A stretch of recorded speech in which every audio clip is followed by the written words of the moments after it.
Israel और गजा के बीच जारी युद्ध पर अब इजरायली सत्ता के गलियारों में भी गहरी खाई दिखाई देने लगी है। रविवार को ही कैबिनेट बैठक में प्रधानमंत्री बेंजामिन नेतन्याहू और सीडीएस जनरल इयाल जमीर के बीच गंभीर मतभेद सामने आए।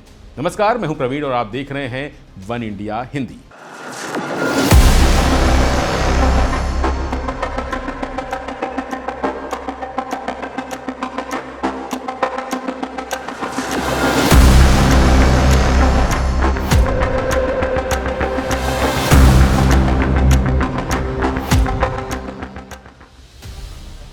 पिछले कई महीनों से युद्ध कर रहे इजरायल में भी अब इसे लेकर लोगों का नजरिया बदल रहा है। गाजा युद्ध पर इजरायल की सत्ता के गलियारों में भी बड़ी फूट नजर आ रही है।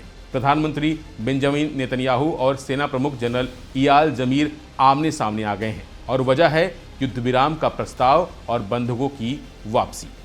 रविवार को हुई कैबिनेट बैठक में जब युद्ध विराम प्रस्ताव पर चर्चा की बात उठी तो जनरल जमीर ने कहा कि इस पर तुरंत विचार होना चाहिए। यह वही प्रस्ताव है जिसे हमास पहले ही मंजूर कर चुका है।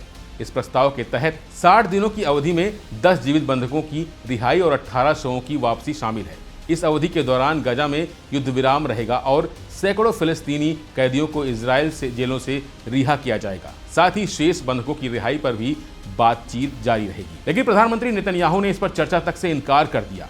उनका कहना था कि मतदान की कोई जरूरत नहीं है क्योंकि यह मुद्दा विचाराधीन नहीं है। नेतन्याहू का तर्क था कि इजरायल के पास इस वक्त अमेरिका के साथ सीमित कूटनीतिक समय है और ऐसे में युद्ध विराम का मुद्दा उठाना सही नहीं होगा। बैठक के दौरान सेना प्रमुख ने चेतावनी दी है कि गाजा शहर पर कब्जे की योजना इजरायल को सीधे पट्टी पर पूर्ण नियंत्रण की ओर धकेल देगी। उनका कहना था कि यह कदम इजरायल को एक सैन्य सरकार चलाने पर मजबूर कर देगा। सोचिए, गजा में अगर कोई अन्य निकाय जिम्मेदारी नहीं लेता तो पूरी आबादी का बोझ इजरायल पर आ जाएगा और यह लंबे समय तक एक बड़ी मुश्किल बनेगा।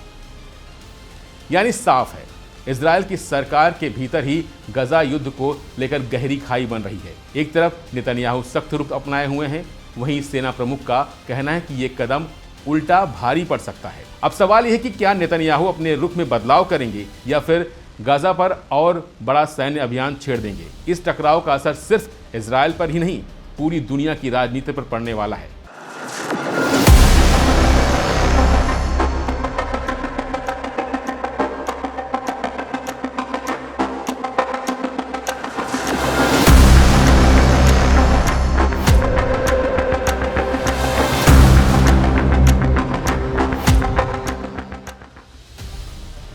फिलहाल के लिए बस इतना ही।